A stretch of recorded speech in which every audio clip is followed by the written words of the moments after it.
Hello everyone, welcome back to AS NEET. तो अभी अभी मिनिस्ट्री ऑफ एजुकेशन की प्रेस कॉन्फ्रेंस थी जो कि नीट के रिजल्ट के स्कैम के बारे में जो कि इन्फॉर्मेशन थी। इतने सारे सवाल जो अपन खड़े कर रहे थे, जो पूछ रहे थे, उनका आंसर्स उन्होंने देने की कोशिश की है। तो क्या उन्होंने आंसर्स दिए हैं? प्रेस कॉन्फ्रेंस में हुआ क्या है? क्या री नीट पॉसिबल है या फिर री रिजल्ट पॉसिबल है?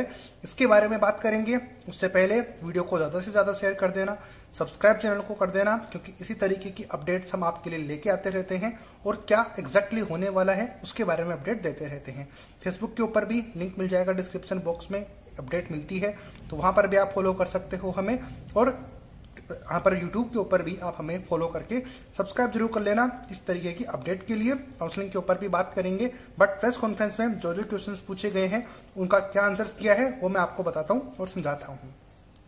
तो सबसे पहले उनसे पूछा गया कि ग्रेस मार्क्स आपने किस बेसिस पर दिए या फिर कौन सा फॉर्मूला ऐसा था जिसकी बेसिस पर आपने ग्रेस मार्क्स दिए। तो उन्होंने बोला कि ये जो कोई फॉर्मूला है वो टाइम लॉस के ऊपर डिपेंडेंट है, और जो हमने क्लेट का यानी कि बेसिस इस एग्जाम को बनाया है, क्लेट के एग्जाम को, तो इस एग्जाम का कोई वैसे इसका पर्पज नहीं है इसको लेने का, लेकिन हमने इसका यूज किया है ओनली टाइम लॉस के लिए, तो इसीलिए इसको बेसिस बनाया गया है। बाकी इसका कोई भी काम नहीं है कि इसको हमने क्यों कंसिडर किया है। तो इसके ऊपर क्लियरिफिकेशन नहीं है कि कौन सा फॉर्मूला था कौन सा नहीं था। जस्ट उन्होंने यही बोला है कि अलग अलग फॉर्मूलेज होते हैं जो कि अलग अलग टाइम लॉस के ऊपर डिपेंडेंट होते हैं। हमने बहुत सारे सीसीटीवी कैमरास के फुटेजेस चेक किए हैं जिसके बेसिस के ऊपर हमने ये टाइम लॉस के बेसिस पर ये मार्क्स स्टूडेंट को गिवन किए हैं, यानी कि स्टूडेंट्स को दिए हैं, जो कि -20 से लेके वही 720 के बीच में है और एज इट इज वैसे के वैसे हैं, उसमें कोई भी चेंजेस नहीं हुआ है, ये उनका बोलना है। प्रेस कॉन्फ्रेंस का लिंक मैंने अपने पेज के ऊपर भी लगा दिया था, तो वहां से आपने देख ली होगी, और अगर नहीं देखी तो आप उसको चेक कर सकते हो। दूसरी बात करते हैं कि रिजल्ट इतनी जल्दी डिक्लेयर करने का क्या रीजन था, उसके ऊपर भी मैं बताता हूं। तो जब उनसे ये पूछा गया कि रिजल्ट जल्दी डिक्लेयर करने का क्या रीजन था और वही डेट क्यों थी जिस दिन इलेक्शंस के रिजल्ट आने वाले थे उनके बारे में, तब उन्होंने बोला कि डेट हमने सिर्फ अपने लिए रखते हैं, ये डेट हम आप लोगों के लिए नहीं रखते कि आपको ये बताएं कि इस डेट को रिजल्ट डिक्लेयर होने वाला है। क्योंकि उन्होंने ये भी कहा कि नीट में पहले कोई भी टाइमिंग नहीं हुआ करती थी, जब मर्जी होती थी तब हम रिजल्ट डिक्लेयर कर दिया करते थे, लेकिन अभी जो डेट है वो सिर्फ हम अपने लिए रखते हैं ताकि उस डेट से पहले पहले या फिर उस डेट तक हम सारा काम कंप्लीट कर पाएं और आपके लिए चीजें अवेलेबल करवा पाएं।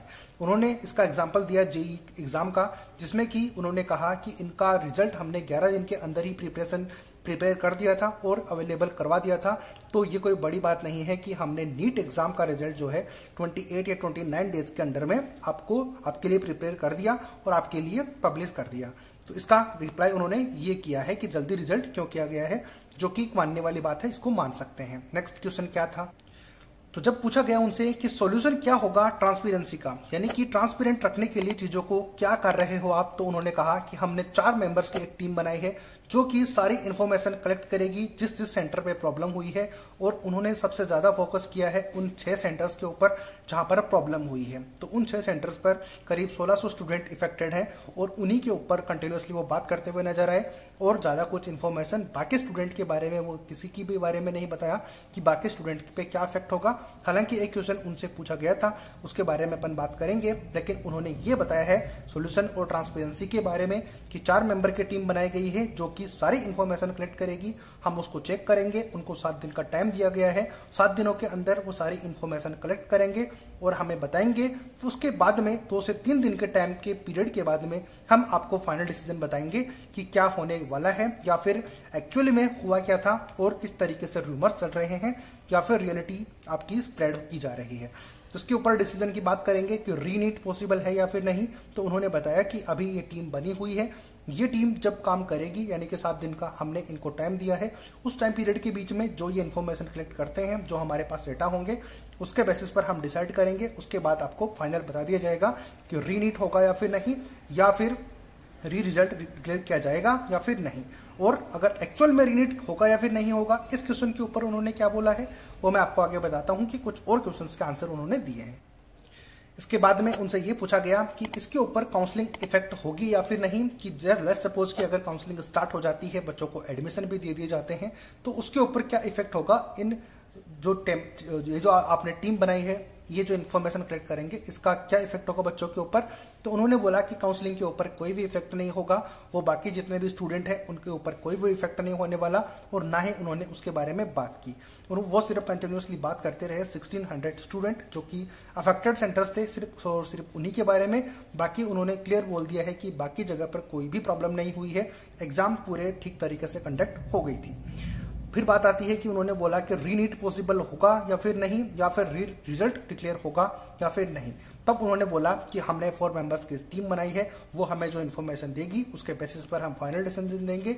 और अगर रीनीट होता भी है तो आप जितने भी स्टूडेंट्स या फिर पेरेंट्स ये वीडियो देख रहे हो, तो अगर रीनीट होता भी है तो ओनली उन 1600 student, to be exact 1563 student हैं, उन्हीं का दोबारा नीट होगा या फिर उन्हीं के ऊपर दोबारा उनका रिजल्ट डिक्लेयर होगा। बाकी जितने भी स्टूडेंट हैं जो कि 24 लाख स्टूडेंट हैं, उनकी कोई भी एग्जाम नहीं होने वाली। तो ये बात आप क्लियर ध्यान से सुन लेना एक बार फिर। मैं एक बार फिर क्लियर बोल रहा हूं कि अगर आप ये सोच रहे हो कि हमारा पेपर अच्छा नहीं गया, तो अगर रीनीट कंडक्ट होती है तो हम फिर से पेपर देंगे और हम थोड़ा सा अच्छा स्कोर कर लेंगे, जो कि हमारा इस बार नहीं हो पाया। तो इस भ्रम में आप बिल्कुल भी मत रहना। अगर एनटीए वैसे तो कुछ करते नहीं है, वो मैं बार बार आपको वीडियो के अंदर बताता रहा था, लेकिन अभी भी कुछ नहीं ज़्यादा कुछ होने वाला।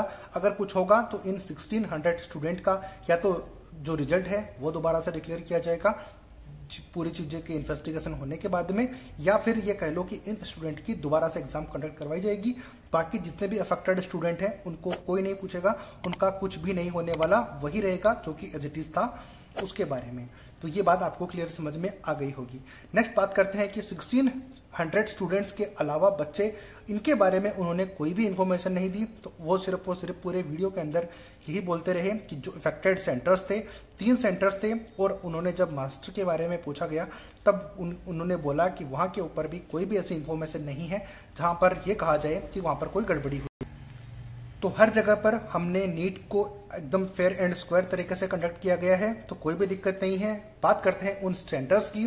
तो वहाँ पर जब उन्होंने उनसे पूछा गया कि एक ही सेंटर पे इतने ज़्यादा स्टूडेंट कैसे टॉप कर सकते हैं, तो उन्होंने इसके लिए क्लियर किया कि वहाँ पर ऐसे स्टूडेंट थे जो रियली में काफ़ी ज़्यादा पढ़ने वाले थे। यही रीजन था कि वहाँ पर एवरेज स्कोर स्टूडेंट का ज़्यादा था। जो टाइम ड्यूरेशन के बीच में टाइम देखा गया, तब वहाँ पर ऑन एन एवरेज स्टूडेंट जो कि ज़्यादा मार्क्स ला सकते थे, वो उनका नंबर उतना ही था जितना कि बाकी सेंटर के स्टूडेंट जो कि टॉप हो सकते थे। इसी वजह से वहाँ के स्टूडेंट जो कि कंटिन्यूसली 6 स्टूडेंट थे, सेम सीरियल नंबर के थे, तो वो टॉप करने का रीज़न उनका ये था कि वो कंपेरेटिवली अच्छे स्टूडेंट थे बाकी स्टूडेंट के कंपेरिजन में। उन्होंने रेशियो भी बताया, वीडियो में आप कंप्लीट देख लेना, बट क्या इसका कंक्लूजन है वो मैं आपको बता रहा हूं। तो ना ही तो उसके ऊपर कुछ होने वाला है टॉपर्स के ऊपर, ना किसी और चीज़ के बारे में। उन्होंने डायरेक्टली बोल दिया कि कुछ होगा तो फिर उन 1600 स्टूडेंट्स के बारे में होगा, इसके अलावा कुछ भी नहीं होने वाला। तो स्टूडेंट्स, आप सभी से एक ही रिक्वेस्ट है कि अगर आप इस इफेक्टेड सेंटर से नहीं हो तो फिर आपके लिए कोई भी इंतजार करने का ये टाइम नहीं है। आप काउंसलिंग में पार्टिसिपेट करो अगर आपका इतना स्कोर है तो। कट ऑफ का वीडियो मैंने बनाया हुआ है, या फिर आप रीनीट यानी कि दोबारा से प्रिपरेशन करना स्टार्ट कर दो। बाकी एडमिशन से रिलेटेड जितनी भी किसी भी कोर्स में आप एडमिशन लेना चाहते हो तो मुझे इंस्टाग्राम आईडी पे मैसेज कर सकते हो, डीएम कर सकते हो। मैसेज करके मुझे बता देना अपना स्कोर, अपनी कैटेगरी, अपना स्टेट और कहाँ पर एडमिशन लेना चाहते हो बता देना। मैं आपकी ज़रूर हेल्प करूँगा मेरी काउंसलिंग में। अगर आप लेना चाहते हो सर्विसेज तो आप मुझे डीएम कर सकते हो। इंस्टाग्राम आईडी का लिंक डिस्क्रिप्शन में गिवन है। Best of luck. बाकी जो अपडेट आती रहेंगी मैं आपको बताता रहूँगा। बाकी आप चैनल को सब्सक्राइब, लाइक, शेयर कर देना। मिलते हैं नए अपडेट नई वीडियो के साथ। जय हिंद, जय भारत। अपने क्वेश्चन आप मुझे बता सकते हो।